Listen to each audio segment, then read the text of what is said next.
Good morning students.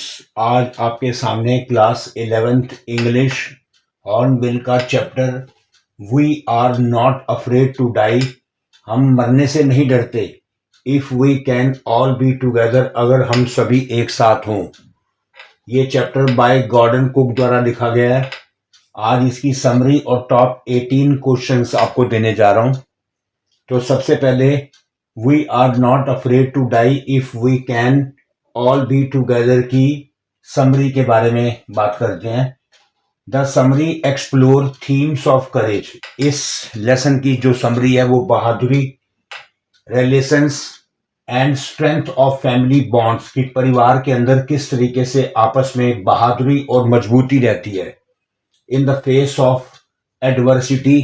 अगर कोई dangerous situation आ जाती है, एडवर्सिटी की सिचुएशन आ जाती है, तो किस तरीके से पूरा परिवार इकट्ठा मिलकर काम करता है। This story tells about the extreme bravery. इस स्टोरी में हमें यह बताया गया है कि किस तरीके से एक बहुत अच्छी बहादुरी and skill exhibited by Gordon Cook ने अपनी जो स्किल दिखाई है। कुक्स फैमिली एंड क्रूमैन, इन्होंने 2 क्रूमैन हायर किए थे। इनकी फैमिली, इनकी वाइफ, इनका बेटा, इनकी बेटी और 2 crewman in a war with water, पानी के साथ पूरी लड़ाई करते हैं। In the month of July in the year 1976 की जुलाई के महीने में the writer and his wife Mary, his son Jonathan and his daughter Suzanne set sail from Plymouth से ये लोग निकलते हैं। इन इंग्लैंड से ये लोग निकलते हैं अपनी जर्नी को to duplicate the round the world journey, पूरे वर्ल्ड की जर्नी करने के लिए ये पूरी परिवार निकलता है। Made 200 years ago by captain James Cook. ऐसी यात्रा 200 साल पहले कैप्टन जेम्स कुक ने की होती है। They took the trip in their professionally design ship name the Wave Walker. ये गॉर्डन कुक क्या करते हैं, एक प्रोफेशनली डिजाइंड शिप जिसका नाम वेव वॉकर होता है, उस पे ये निकलते हैं। अकम्पनीड बाय 2 सेलर्स, इनके साथ 2 सेलर क्रूमैन हायर किए हुए होते हैं। Larry Vigil who was an American, ये अमेरिका का होता है। And Herb Sizzler a Swiss, ये स्विस का होता है। To tackle one of the world's coarsest ocean, एक वर्ल्ड का सबसे कोयरेस्ट ओशियन जिसमें पानी में चलने में भी प्रॉब्लम होती थी। द सदर्न इंडियन ओशियन में ये यात्रा करने के लिए निकल पड़ते हैं। इन दिस स्टोरी, इस स्टोरी में हमें यह पता चलता है कि we can say that collective power, की अगर सभी मिलकर कलेक्टिव पावर और यूनिटी दिखाएं, कलेक्टिव पावर, पूरा family of unity and the never failing, अपनी यूनिटी की कलेक्टिव पावर जब पूरी फैमिली दिखाती है तो वो कभी फेल नहीं होते। कॉन्फिडेंस ऑफ द सेलर, और साथ ही साथ जो सेलर थे उनका कॉन्फिडेंस भी मेड इट पॉसिबल, इस बात को पॉसिबल बना देता है फॉर देम, उन सब के लिए, कि to survive and come out from the jaws of death, की किस तरीके से वो मौत के पंजों से बचकर सभी बाहर निकलते हैं। इस चैप्टर के टॉप 18 क्वेश्चन का फर्स्ट क्वेश्चन है, list the steps taken by the captain.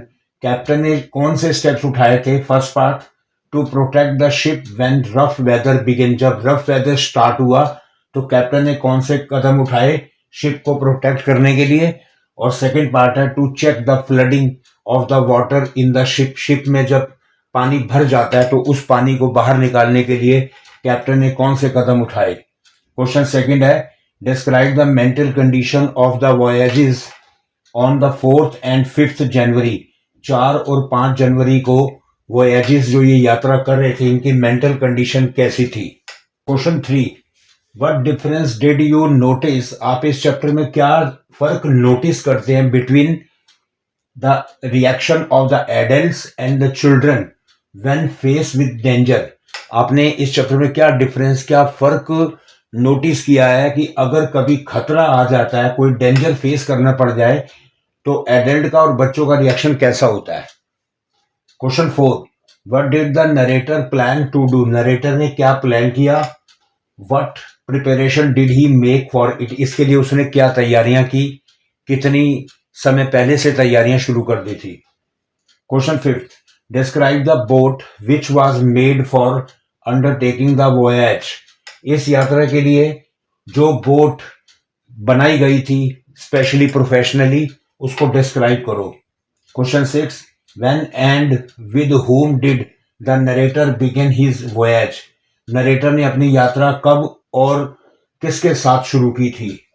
Question 7, whom did the narrator employ, narrator ने किसे अपने शिप पर एम्प्लॉय किया था, एंड वाई, क्यों किया था, और when did he do so, ये काम उसने नरेटर ने कब किया था।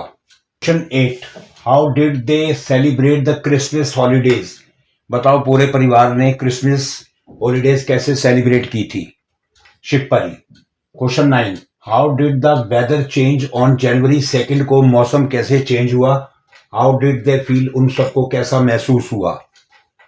Question 10, what was the impact of the torrent on the narrator and wave walker, narrator और उनके शिप वेव वॉकर पर टॉरेंट का क्या इम्पैक्ट पड़ा। टॉरेंट है फास्ट बहता हुआ पानी, तेज बहता हुआ पानी, पानी जो शिप को हिला रहा था।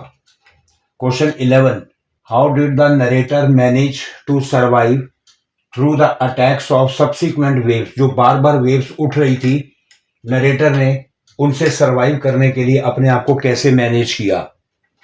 Question 12, how did the narrator and the other member, बताओ कैसे नरेटर और बाकी मेंबर्स ने react to the presence of water in the ship में, जब पानी भर गया था तो कैसा रिएक्ट किया।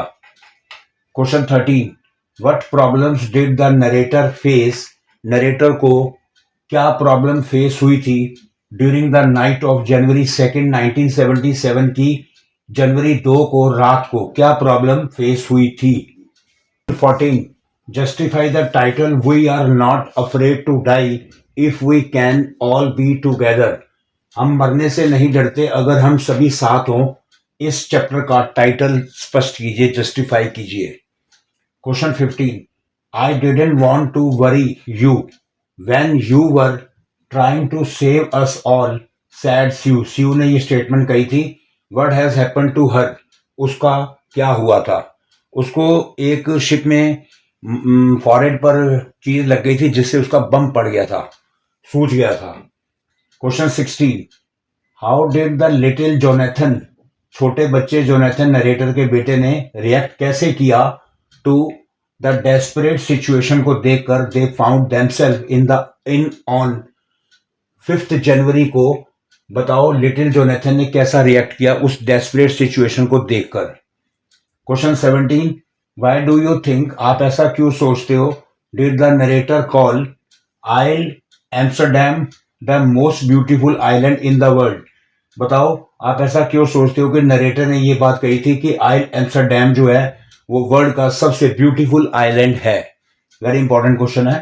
Question 18, last question, what did the narrator think of while landing at the Isle Amsterdam, why, बताओ नरेटर ने क्या सोचा जब वो आइल एम्स्टरडैम आइलैंड पर उतरे थे, पहुंच गए थे, और क्यों ऐसा सोचा, आपके हिसाब से उसने क्या सोचा होगा, उसको कैसा लगा होगा। तो स्टूडेंट क्लास 11 इंग्लिश हॉर्नबिल का chapter we are not afraid to die if we can all be together written by Gordon Cook ने लिखा है। बहुत ही इंटरेस्टिंग, बहुत ही करेजियस चैप्टर है। इसकी समरी और टॉप 18 क्वेश्चन आपको दिए हैं, आप इन्हीं क्वेश्चंस को अच्छे से रिवाइज कीजिए, समरी को ध्यान से पढ़िए, आपको एग्जाम में इसी में से क्वेश्चन आएगा। और आप इसी तरीके से हमारी बाकी वीडियोस और शॉर्ट्स देखते रहिए, आपको अच्छी लगें आप उन्हें लाइक कीजिए, शेयर कीजिए और सब्सक्राइब कीजिए। Thank you so much.